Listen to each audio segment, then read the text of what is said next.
Hello everybody, my name is Hamid Gholamrezai or Gholamreza. Welcome to this lesson. In this lesson we will talk about travertine stone, especially white travertine stone.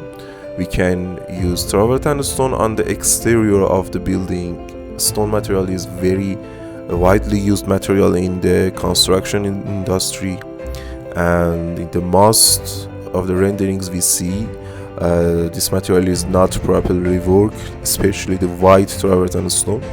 Travertine texture has a wide variety on the different websites, but the texture of the stone I used for this project is very suitable.